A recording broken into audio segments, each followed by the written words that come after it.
وَلَوْ رَدُّوهُ إِلَى الرَّسُولِ وَإِلَى أُولِي الْأَمْرِ، رسول کی طرف آ جائیں تو اس کا مطلب ہوا کہ حدیث رسول. ابھی اگر حضور صلی اللہ تعالیٰ علیہ وسلم بظاہر آپ کے سامنے نہیں ہے تو اگر میں آپ کو کہوں حضور کے پاس چلے جاؤ تو کہاں جانا ہوگا آپ کو؟ حضور کی احادیث کی طرف. مثال کے طور پر آپ ایک نکاح کا مسئلہ لے کر کے آئے، میں نے کہا جاؤ حضور کے پاس، تو اس کا مطلب ہے آپ کو احادیث میں دیکھنا ہوگا میرا مسئلہ ہے کہ نہیں، حضور نے کیا فرمایا. اب دوسرے نمبر پر اسی آیت میں اللہ تعالیٰ فرماتا ہے وَإِلَىٰ أُولِي الْأَمْرِ مِنْهُمْ، اور تم میں جو اولو الامر ہیں ان کی طرف رجوع کرو. یہ اولو الامر کون ہے؟ حضور صلی اللہ تعالیٰ علیہ وسلم کے بعد جن کی طرف رجوع کرنے کا اللہ نے حکم فرمایا، اس کی مختلف توجیحات بیان کی گئیں. صحابہ اکرام جو اس زمانے میں تھے، ان میں جو علم والے، زیادہ علم والے صحابہ تھے، اللہ نے چھوٹی عمر کے صحابہ ان کو حکم دیا کہ تم بڑے صحابہ کے پاس جاؤ جن کے پاس علم زیادہ ہے، ان سے رجوع کرو. صحابہ کا زمانہ ختم ہونے کے بعد تابعین کا زمانہ آیا، پھر ان کے بعد مجتہدین کا زمانہ آیا، امام اعظم ابو حنیفہ، امام شافعی، امام مالک، امام احمد بن حنبل اور بھی دیگر. تو عوام الناس کو حکم یہ دیا گیا کہ تم میں جو بڑے عالم دین ہیں ان کی طرف رجوع کرو، اپنے مسائل کے لیے ان کی طرف جاؤ. یہ قرآن کا حکم ہے، اور یہی رسم آج تک ہمارے درمیان چلی ہے کہ جب بھی کوئی مسئلہ ہمیں درپیش ہوتا ہے تو ہم دارالافتاء جاتے ہیں اور مفتی اسلام سے فتویٰ پوچھتے ہیں. یہ لوگوں کا، ہمارا کمیونٹی کا بنایا ہوا مسئلہ نہیں ہے، یہ قرآن کا مسئلہ ہے. قرآن نے مسلمانوں کو یہ حکم دیا کہ تم اہل علم سے رجوع کرو. اب میرے عزیزو، ایک بڑی بات میں آپ کو بتا دوں، جیسے حنفی، شافعی، مالکی، حنبلی جو ہوتے ہیں، یہ کیا ہے، کیوں ہوتے ہیں؟ یہ چار امام مشہور ہیں پوری دنیا میں. انہوں نے حدیثوں کو آسان کر کے امت کو پیش کیا. قرآن کی آیتوں سے ڈائریکٹ مسئلہ نکالنا مشکل تھا، انہوں نے مسائل نکالے اور پوری ایک کتاب بنا کر کے دی.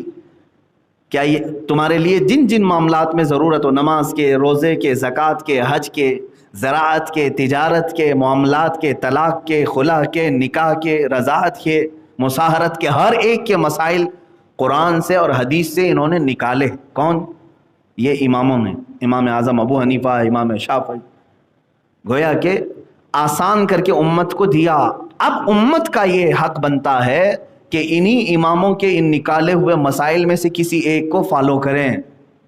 اب میں ڈائریکٹ قرآن اٹھا کر کے آپ کے پاس دوں گا تو ترجمہ تفسیر تو دور کی بات ہے، دیکھ کر کے پڑھنا صحیح نہیں آتا تو اپنی زندگی کے مسائل اس سے کیسے نکالے گا آدمی؟ کیسے نکالے گا؟ تو آپ کو فالو کرنا پڑے گا کسی ایسے کو جو قرآن سمجھ چکا ہو یا حدیث رسول سمجھ چکا ہو اور اس سے اس نے مسئلہ نکال لیا ہو، آپ اسے فالو کریں. اسی کا نام تقلید ہے. غیر مقلد ہمیں یہ طعنہ مارتے ہیں کہ یہ سنی لوگ رسول کو چھوڑ کر، صحابہ کو چھوڑ کر یہ اماموں کی تقلید پہ لگ جاتے ہیں. میرے عزیزو، آلریڈی وہ خود بھی تقلید کر رہے ہوتے ہیں لیکن انہیں معلوم نہیں. وہ خود بھی تقلید کر رہے ہیں لیکن بلیم صرف ہمارے اوپر ہوتا ہے. مجھے ایک بھی غیر مقلد ایسا لا کر کے دکھاؤ جو تقلید نہیں کرتا، وہ منع کرتا ہے. جیسے اہل حدیث حضرات ہیں، وہ کہتے ہیں ہم اماموں کی تقلید نہیں کرتے. ان میں سے ایک بھی بندے کو میرے پاس لا کر کے بٹھاؤ اور میں پوچھتا ہوں کہ آپ تک یہ دین کے جو بھی مسائل ہیں آپ نے کہاں سے حاصل کیے، کون سی کتاب سے؟ کسی نہ کسی کتاب سے انہوں نے تفسیر کو سمجھا. قرآن کو، قرآن کی تفسیر، کسی بھی تفسیر کو پڑھ کے ہی انہوں نے سمجھا. تو ظاہر سی بات ہے پھر آپ اس مفسر کی تقلید کر رہے ہو جس نے قرآن کی تفسیر کی. آپ حدیث رسول پڑھ کر کے مجھے بتا رہے ہو کہ اس حدیث میں ایسا کہا گیا ہے. میں ان سے پوچھوں گا یہ کس محدث کی کتاب آپ نے پڑھی؟ کہیں گے امام بخاری نے لکھا. تو امام بخاری کی تو تقلید کر رہے ہو آپ. آلریڈی آپ خود تقلید کر رہے ہیں، کسی نہ کسی کو فالو کر رہے ہیں. کرنا ہی پڑے گا آپ کو، اس کے علاوہ کوئی چارہ ہی نہیں. حضور صلی اللہ تعالیٰ علیہ وسلم سے جنہوں نے دین اخذ کیا، انہوں نے ہمیں پہنچانے کے لیے یہ ذریعے بنائے، تفسیر، حدیث، یہ تمام چیزیں. اگر ان اماموں کو چھوڑ دو گے تو ڈائریکٹ کیسے حضور صلی اللہ علیہ وسلم سے آج حاصل کر سکو گے؟ میرے عزیزو، یہ بات طویل ہو جائے گی. یہاں پر میں جو بات بتانا چاہ رہا تھا وہ یہ ہے کہ عوام کس کو فالو کرے. آپ حنفی، شافعی، مالکی، حنبلی، چار فقہ مشہور ہیں پوری. ایک بات یاد رکھیں، چار عقیدے نہیں ہیں. یہ چار عقیدے نہیں ہیں، یہ چاروں اماموں کا خدا ایک ہی ہے، رسول وہی ہے، دین وہی ہے۔ اسکولس آف تھاٹ، سوچنے کا انداز چاروں کا الگ الگ ہے۔ ایک ایگزامپل میں بتا دوں، قرآن میں ایک ہی آیت آئی ہے، وَامْسَحُوا بِرُؤُوسِكُمْ، وضو کے متعلق یہ ایک آیت ہے، وضو کرنے کے متعلق جو آیت آئی ہے اس میں کا ایک ورڈ میں پڑھ رہا ہوں خالی، ویسے تو اللہ تعالیٰ نے فرمایا فَاغْسِلُوا وُجُوهَكُمْ وَأَيْدِيَكُمْ إِلَى الْمَرَافِقِ وَامْسَحُوا بِرُؤُوسِكُمْ وَأَرْجُلَكُمْ إِلَى الْكَعْبَيْنِ۔ چار فرض ہیں وضو میں نا، اپنا چہرہ دھو، اپنے دونوں ہاتھوں کو کہنیوں سمیت دھو، سر کا مسح کرو اور دونوں پیروں کو دھو۔ قرآن کی آیت ہے یہ، چار فرض اس میں بتانے ہیں۔ تو تیسرے نمبر پر جو لفظ آیا ہے حدیث قرآن کا، وَامْسَحُوا بِرُؤُوسِكُمْ، اپنے سروں کا مسح کرو، اپنے سروں کا مسح کرو۔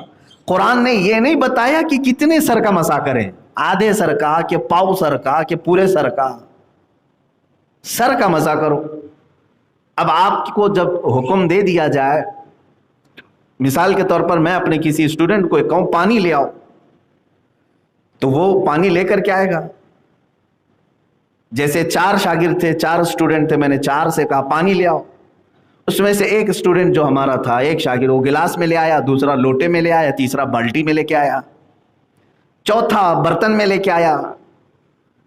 کیا انہوں نے نافرمانی کی؟ میری نافرمانی تو نہیں کی۔ وہ چاروں آئیں گے اور کہیں گے آپ نے صرف کہا تھا پانی لاؤ، یہ نہیں بتایا کہ کس میں لاؤ۔ پانی لانے میں سارے لوگوں نے ہمارے بات کو پورا کیا، گلاس والا بھی، لوٹے والا بھی، بالٹی والا بھی، برتن والا بھی، لائے تو ہے پانی، حکم پر عمل کر لیا۔ قرآن نے کہا سروں کا مسح کرو، لیکن یہ نہیں بتایا کتنے سر کا مسح کریں۔